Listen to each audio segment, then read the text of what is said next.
الحمد لله رب العالمين والعاقبة للمتقين والصلاة والسلام على رسوله الكريم أما بعد فأعوذ بالله من الشيطان الرجيم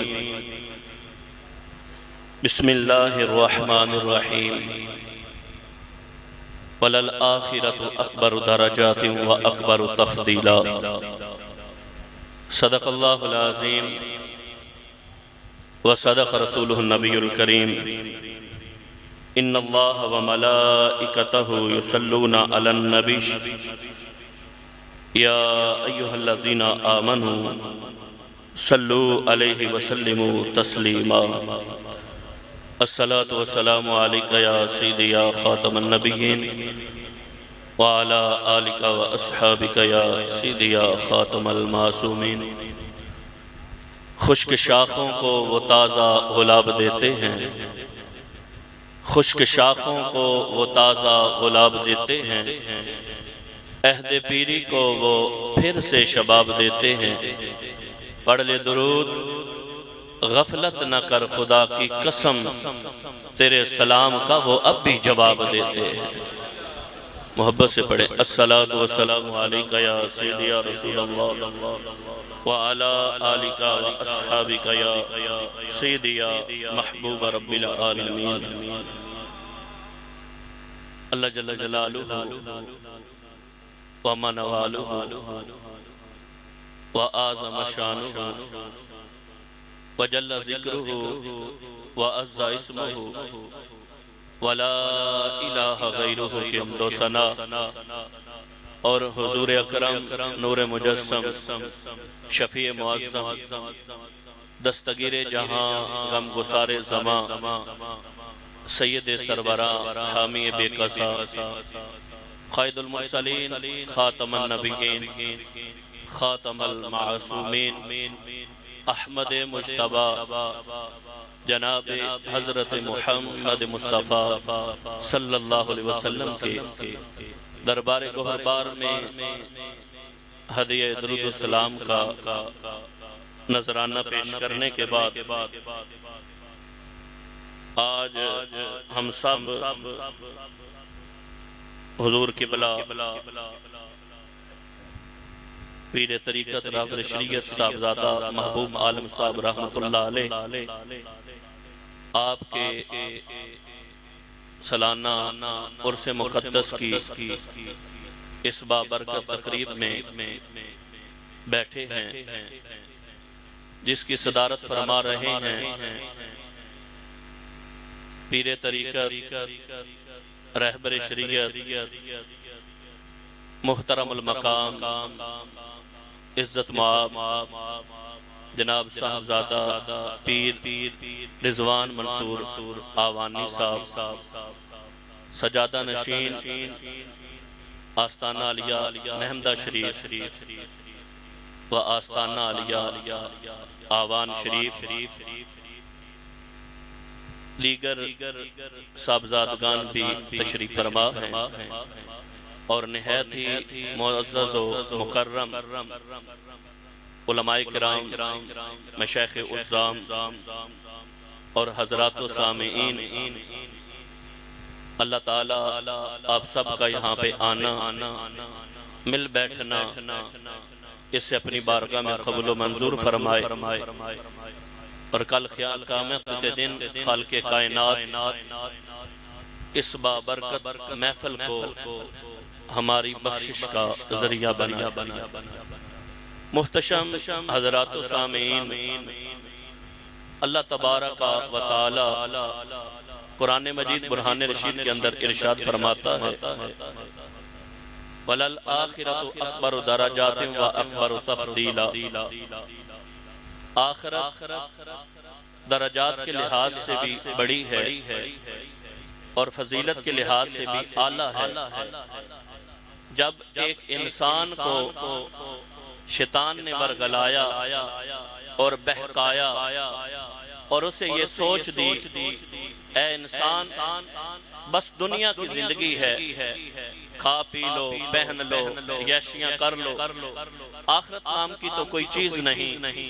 تیرا کوئی حساب نہیں ہوگا، کچھ لکھا نہیں جا رہا، جو کچھ تو کرتا ہے،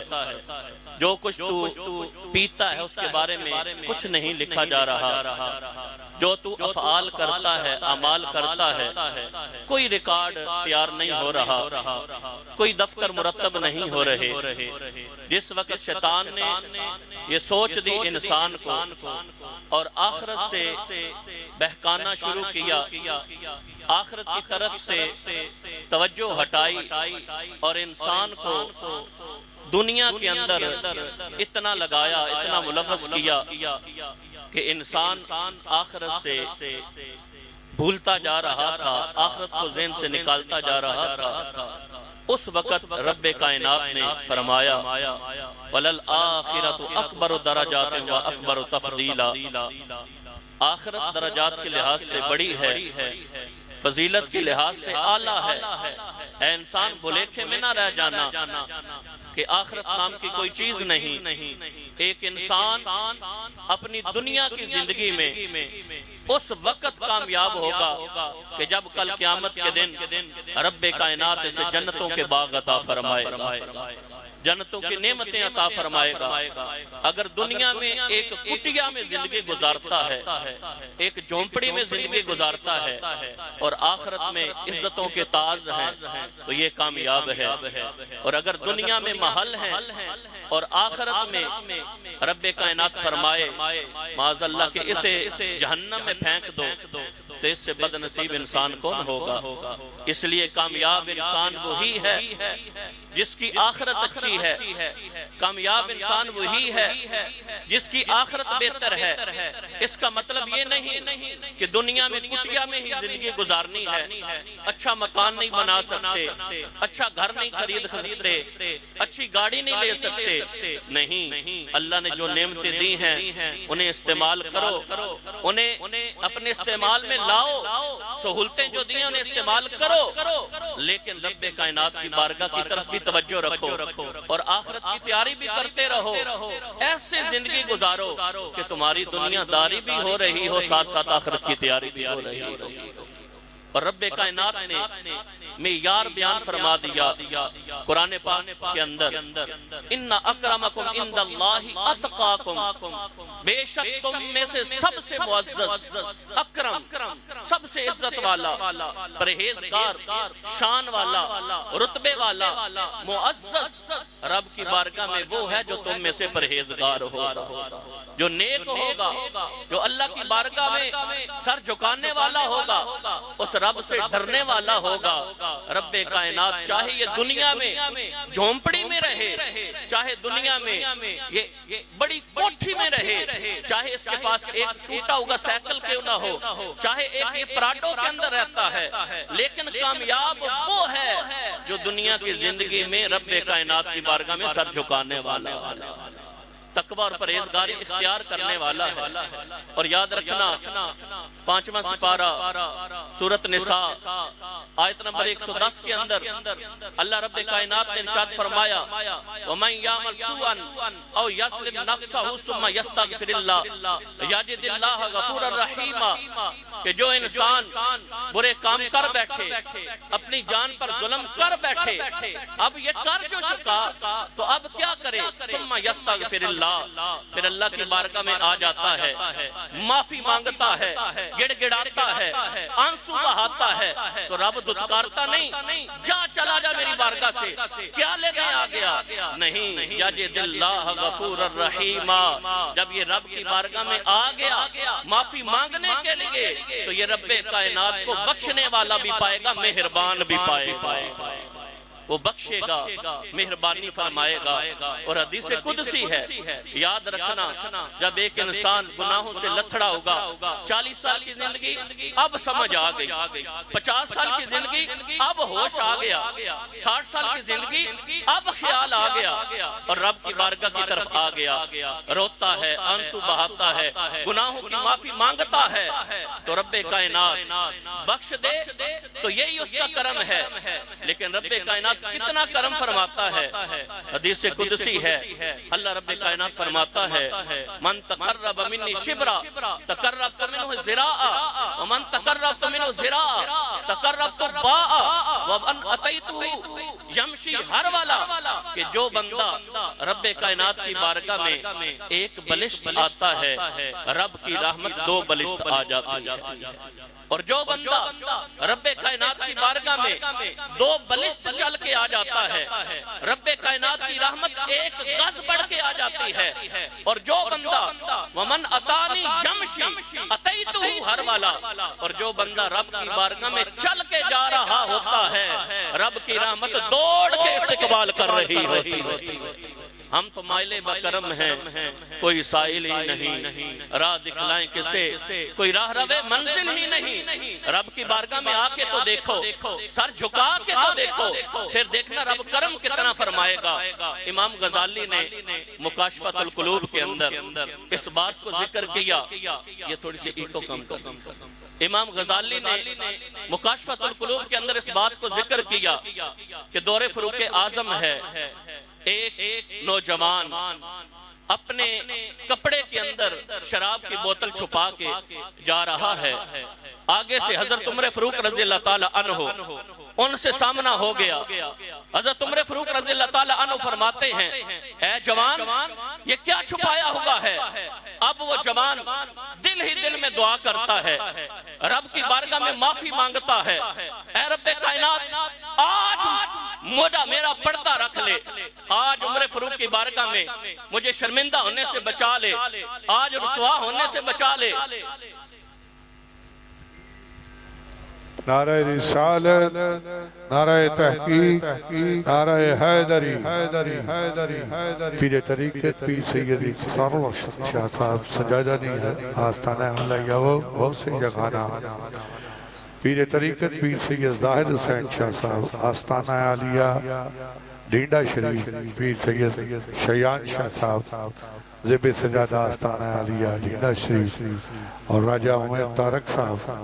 تمام مہمانوں کو میں صمیمی قلب سے خوش آمدید کہتا ہوں۔ جی استاد محترم، تو میں عرض کر رہا تھا حضرت عمر فاروق رضی اللہ تعالی عنہ آپ کے سامنے وہ نوجوان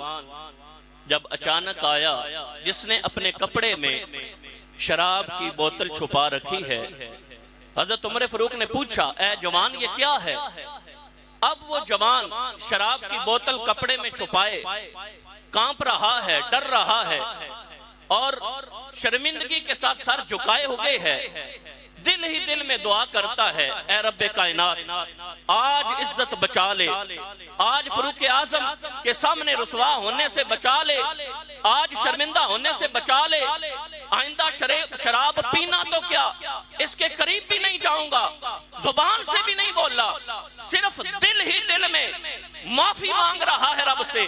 توبہ کر رہا ہے رب سے، استغفار کر رہا ہے رب سے۔ دیکھو رب کتنی جلدی کرم فرماتا ہے، جس وقت اس نے معافی مانگ لی حضرت فاروق اعظم کہتے ہیں جوان دکھانا کیا چھپایا ہوا ہے، یہ کپڑے کے اندر کانپتے ہوئے ہاتھوں سے کپڑے سے شراب کی بوتل نکال کر حضرت عمر فاروق کی بارگاہ میں پیش کرتا ہے۔ جب حضرت عمر فاروق دیکھتے ہیں تو شراب سرکے میں تبدیل ہو چکی ہوتی ہے۔ اتنا کرم اس رب کا، امام غزالی نے اسے لکھا مکاشفۃ القلوب کے اندر کہ وہ رب کائنات اتنی جلدی اپنے بندے کی سن لیتا ہے۔ یہ آئے تو صحیح، اس کی بارگاہ میں معافی مانگ کے تو دیکھے، توبہ کر کے تو دیکھے، اور یاد رکھنا اگر ہم میں سے کسی کو کنفرم پتا ہے کہ میں نے 70 سال کی زندگی میں فوت ہونا ہے، دادا ابو بھی بن کے نانا ابو بھی بن کے، تو پھر تو وہ اس بھلیکھے میں رہے کہ 50 سال کی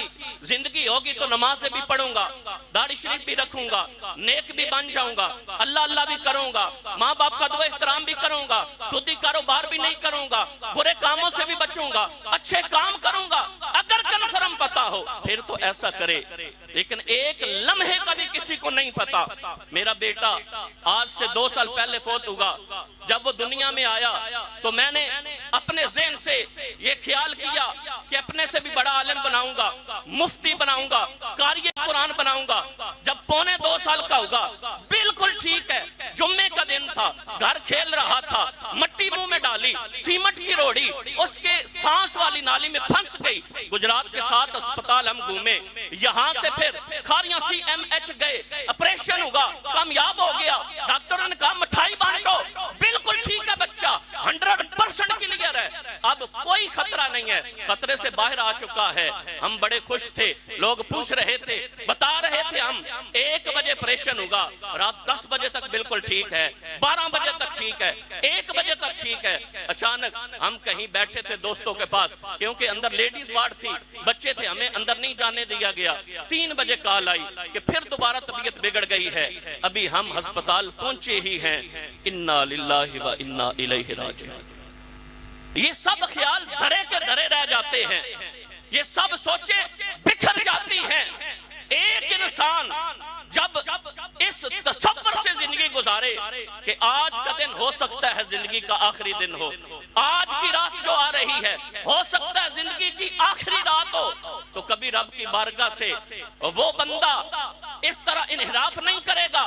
کبھی وہ رب کی بارگاہ میں 5 مرتبہ آنے میں سستی نہیں کرے گا، کبھی وہ اللہ رب کائنات کے جو حکم نازل ہوگے ان سے انحراف نہیں کرے گا، کبھی وہ رب کائنات کی بارگاہ میں 5 مرتبہ سر جھکانے سے پیچھے نہیں رہے گا۔ اس لیے بھائیو، چند دن کی زندگی ہے، ایک لمحے کا بھی نہیں پتا۔ آج جو جس عمر میں ہے رب کی بارگاہ میں آ جاؤ، سر جھکاؤ، معافی مانگو، وہ بڑا غفور الرحیم ہے، وہ بڑا بخشنے والا ہے، وہ بڑا مہربان ہے، کئی ماؤں سے بڑھ کر اپنے بندے سے پیار کرتا ہے، اس پہ رحمتیں برساتا ہے۔ ایک حدیث پاک مشکات شریف، اس کے اندر تو یہاں تک بیان ہے کہ رب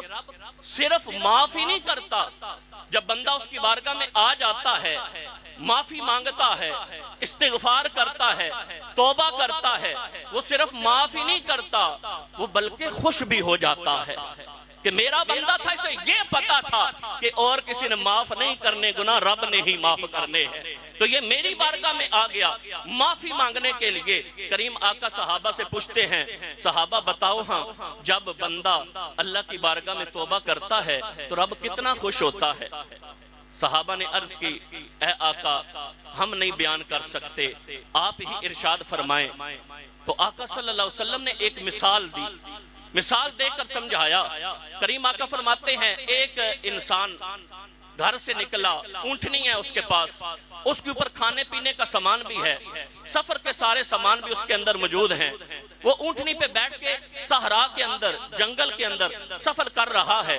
وہ ریتلے علاقے سے، ریگستان سے جب گزر رہا ہے، 2-4 دنوں کا سفر جب اس نے کر لیا تو رستے میں ایک جگہ کہتا بڑی تھکاوٹ ہو گئی ہے، اب تھوڑی دیر آرام بھی کر لیتا ہوں۔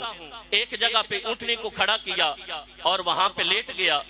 جب لیٹتا ہے دوبارہ آنکھ کھلتی ہے، نہ سامنے اونٹنی ہے، نہ کھانا ہے، نہ پانی ہے، بڑا پریشان ہوگا، دائیں بائیں دیکھا، ہر طرف ریگستان ہی ریگستان ہے،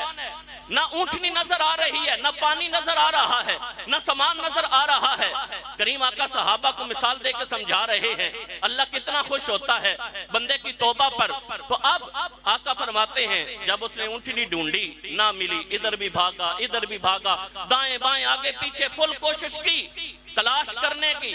اتنا بڑا ریگستان، مہینوں کا سفر، کہاں ڈھونڈتا اونٹنی کو؟ جب تھک ہار گیا تو اب کہتا ہے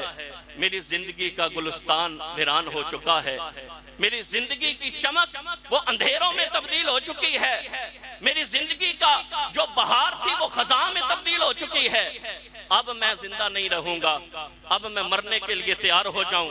ذہن کو تیار کر لوں اور اسی جگہ جاتا ہوں جہاں سے اونٹنی گم ہوئی تھی، وہاں پہ آیا اور آ کے لیٹ جاتا ہے کہ اب بس مرنا ہے، مرنا ہے، بس مرنا ہے۔ آج رات کو ہم سوتے ہیں تو اس لیے کہ صبح اٹھنا ہے، کام پہ جانا ہے، لیکن وہ انسان سو رہا ہے تو کس لیے؟ اب نہیں اٹھوں گا، اب مر جانا ہے، میری زندگی اب ختم ہے، آخری لمحات ہیں۔ اتنا قریب سے اس انسان نے موت کو دیکھ لیا کہ 100% اب نظر آ رہا ہے کہ زندگی کا اب کوئی چانس نہیں بچنے کا، بس اب مروں گا، اس کے علاوہ کوئی چانس نہیں ہے، تو اب وہ انسان سو جاتا ہے، ٹھنڈی ہوا چلتی ہے، آنکھ لگ جاتی ہے، جب کچھ دیر سو کے اٹھتا ہے، آنکھ کھلتی ہے تو حیران رہ جاتا ہے، سامنے اونٹنی بھی موجود ہے، پانی بھی موجود ہے اور کھانا بھی موجود ہے۔ جلدی جلدی آگے بڑھتا ہے، اونٹنی کو پکڑتا ہے، اور اس وقت بے اختیاری میں اتنی خوشی اتنی خوشی اتنی خوشی، زبان رسالت سے یہ لفظ نکلے کہ وہ بندہ کہتا ہے اے اللہ تو میرا بندہ ہے، میں تیرا رب ہوں۔ خوشی میں ہوش ہی برقرار نہ رکھ سکا۔ ویسے تو فتویٰ لگ جاتے ہیں ان جملوں پہ، لیکن سرکار کی زبان سے نکلے، سمجھانے کے لیے بتا رہا ہوں۔ جب ہوش میں نہ رہا، آج کئی بزرگ انہوں نے کچھ جملے ایسے بولے، مرزا انجینئر جیسے، وہ اعتراض کرتے ہیں بابے تے کوئی شے نہیں، انہوں نے یہ کہا وہ کہا، تو یہ بھی یاد رکھنا اس حدیث پاک سے جب ایک انسان عام حالت سے خاص حالت میں چلا جائے، اس حالت پر شریعت کے احکام نافذ نہیں ہوتے۔ اگر ہوتے تو کریم آقا کہتے کہ وہ بندہ تو کافر ہو گیا۔ سرکار نے اس کی بات بیان کی اور مومن ہی وہ رہا جب اس نے یہ کہا کہ اے اللہ تو میرا بندہ ہے، میں تیرا رب ہوں۔ یہ اتنا حیرت اور خوشی میں نکل گئے زبان سے جملے، حالانکہ وہ اللہ کو ہی رب مانتا ہے، وہ اپنے آپ کو اللہ کا بندہ ہی مانتا ہے، وہ سجدہ رب کو ہی کرتا ہے، لیکن ایک حالت ایسی میں چلا گیا خوشی کی، اتنی خوشی تھی کہ پتہ ہی نہیں چلا کہ منہ سے میں کیا بول رہا ہوں۔ تو اب وہ بندہ پانی بھی لیتا ہے، کھانا بھی لیتا ہے، اس کو کھاتا ہے۔ کریم آقا فرماتے ہیں اب صحابہ بتاؤ، وہ بندہ جو سو رہا تھا مرنے کے لیے، 100% ذہن بنا چکا تھا کہ اب مرنا ہے، اب نہیں بچنا، زندگی اب نہیں ملے گی، ختم ہو چکی ہے، تاریک ہو چکی ہے، اب اس بندے کو جو 100% مرنے کے لیے تیار تھا اسے زندگی مل جائے اور دوبارہ وہ اپنے کام کاج پہ جانے لگے تو وہ کتنا خوش ہوگا اونٹنی والا۔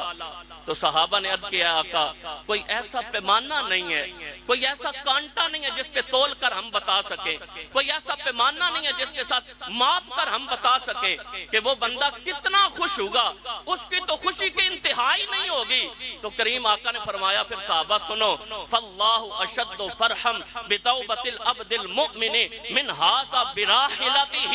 جتنا وہ بندہ اپنی سواری اور کھانے پینے کے ملنے پہ خوش ہو جاتا ہے، جب بندہ مومن سچے دل سے رب کی بارگاہ میں توبہ کرتا ہے، رب کائنات اس اونٹنی والے سے بھی بڑھ کر زیادہ خوش ہو جاتا ہے۔ سبحان اللہ، اللہ اکبر، یا رسول اللہ، یا الہی۔ رب کائنات اتنا اس اپنے بندے سے خوش ہو جاتا ہے کہ یہ بندہ آ گیا میری بارگاہ میں، اس نے توبہ کر لی۔ اور یاد رکھنا کریم آقا صلی اللہ علیہ وسلم نے فرمایا کہ جب بندہ مومن اس سے گناہ ہوتا ہے وہ لمبی تان کے نہیں سو جاتا، وہ آنسو بہاتا ہے، نادم ہوتا ہے، پریشان ہوتا ہے۔ اور کریم آقا نے فرمایا کَأَنَّهُ قَائِدٌ تَحْتَ جَبَلٍ يَخَافُ أَن يَقَعَ عَلَيْهِ، وہ گناہ کو بہت بڑی چٹان اور پہاڑ سمجھتا ہے کہ ابھی مجھ پر گرے گی، کچومر نکال دے گی، میرا کچھ نہیں بچے گا، اور وہ نادم ہوتا ہے، آنسو بہاتا ہے، معافی مانگتا ہے۔ لیکن جو فاسق و فاجر بندہ ہوتا ہے اس کی مثال حضور نے یوں بیان فرمائی، ان الفاجر یرا ذنوبہ کذباب واقع علی انفہ، کہ جو فاسق و فاجر بندہ ہے وہ تو گناہ کو ایسے سمجھتا ہے جیسے ناک سے مکھی اڑا دی، ٹائم ہی نہیں لگا، وہ خیر ہی ہے یار، دوسرے کر رہے ہیں، میں نے کر لیا تو کیا ہو گیا، وہ لائٹ لیتا ہے گناہ کو اور نادم نہیں ہوتا، پریشان نہیں ہوتا۔ اب سرکار نے مومن کی بھی مثال بیان کی، منافق اور فاجر کی بھی مثال بیان کی، تو ہم نے چیک کرنا ہے آج ہماری کیا کیفیت ہے، کیا گناہ ہو جائے آنسو نکلتے ہیں، رب کا خوف یاد آتا ہے، اس وقت رب کائنات کی بارگاہ کی طرف توجہ جاتی ہے، ہم نادم ہوتے ہیں، ہم شرمندہ ہوتے ہیں۔ جب رب کی بارگاہ میں شرمندہ ہو کر گناہ گار آ جائے نا، زمین کے برابر بھی اس کے گناہ ہوں، جتنے ذرے ہیں۔ آپ کو وہ بات سناتا ہوں، جس وقت رب کائنات نے شیطان کو دتکارا نا اپنی بارگاہ سے، جا دفع ہو جا، تو نے آدم علیہ السلام کو میرے حکم پر سجدہ نہیں کیا، مردود ہو گیا، رب کی بارگاہ سے نکال دیا گیا، اور اس نے مہلت مانگی، رب نے مہلت دے دی۔ جب مہلت مل گئی نا تو کہنے لگا وَعِزَّتِ کا، اے رب تیری عزت کی قسم، جب تک تیرے بندوں کی جسموں میں روحیں ہیں میں انہیں گمراہ کروں گا، میں ان سے جہنم بھروں گا، انہیں میں بہکاؤں گا، رائے راست سے ہٹاؤں گا، تیری نافرمانیوں پہ لگاؤں گا۔ تو رب کائنات نے فرمایا اے شیطان وعزتی وجلالی وکرمی وارتفاع مکانی، مجھے میری عزت کی قسم، مجھے میرے جلال کی قسم، مجھے میرے کرم کی قسم، مجھے میری بلند شان کی قسم، تو میرے بندوں کو گناہ پہ لگانا۔ جب ان کے گناہ زمین کے ذروں کے برابر ہو گئے، جب ان کے گناہ زمین سے آسمان تک ہو گئے، جب ان کے گناہ سمندر کی جھاگ کے برابر بھی ہو گئے، جب آگے بندے میری بارگاہ میں گناہوں کی گٹھڑیاں لے کر مجھ سے معافی مانگیں گے، میری بارگاہ میں توبہ کریں گے، استغفار کریں گے، میں رب ان کے سارے ہی گناہ معاف فرما دوں گا۔ وہ اتنا غفور الرحیم ہے، اتنا کرم فرمانے والا ہے۔ تو آج انسان اگر اس کی بارگاہ میں نہ آئے تو یہ انسان کتنا بھلیکھے میں ہوگا۔ قرآن نے کہا وَمَا هَذِهِ الْحَيَاةُ الدُّنْيَا إِلَّا مَتَاعُ الْغُرُورِ، دنیا کی زندگی دھوکے کا سامان ہے۔ اور قرآن نے کہا وَمَا الْحَيَاةُ الدُّنْيَا إِلَّا لَعِبٌ وَلَّهْوٌ، دنیا کی زندگی کھیل اور تماشا ہے، کھیل اور کود ہے بس۔ اور قرآن نے کہا قُلْ مَتَاعُ الدُّنْيَا قَلِيلٌ، دنیا کی زندگی کا ساز و سامان تھوڑا ہے، وَلَلْآخِرَةُ أَكْبَرُ دَرَجَاتٍ وَأَكْبَرُ تَفْضِيلًا، فضیلت والی، رتبے والی، شان والی، مرتبے والی، عظمتوں والی وہ ہے جسے آخرت کہا جاتا ہے۔ جو انسان آخرت میں کامیاب ہو گیا سمجھو اس نے دنیا کا امتحان پاس کر لیا ہے۔ تو اس لیے یہ چند دن کی زندگی ہے۔ آج آپ تشریف لائے اس آستانے پہ، اس آستانے کا یہی پیغام ہے کہ لوگ اللہ کی بارگاہ کی طرف آئیں، سر جھکائیں، لوگ دین سیکھیں، دین پہ عمل کریں، لوگ پیارے آقا کی سنتوں کو اپنے چہروں پہ سجائیں، سرکار کی سنتوں کے مطابق زندگی گزاریں، دین کے مطابق زندگی گزاریں۔ یہی آستانوں کا مقصد ہے، اور یہی آستانہ محمدہ شریف، اوان شریف، یہی آپ کو تربیت آپ کی کرتا ہے، آپ کو سکھاتا ہے، آپ کو بتلاتا ہے، اللہ کی بارگاہ کی طرف آپ کی توجہ مبذول کرواتا ہے۔ اللہ رب کائنات کی بارگاہ میں دعا ہے خالق کائنات ان آستانوں کو شاد اور آباد رکھے، اور خالق کائنات جو کچھ میں نے بیان کیا مجھے اور آپ سب کو اس پر عمل کرنے کی توفیق عطا فرمائے۔ وآخر دعوانا ان الحمدللہ۔ حضور قبلہ آپ کی تقریر کا محاصل کہ خطائیں دیکھتا بھی ہے پر عطائیں کم نہیں کرتا، خطائیں دیکھتا بھی ہے عطائیں کم نہیں کرتا، سمجھ میں کچھ نہیں آتا وہ اتنا مہربان کیوں ہے۔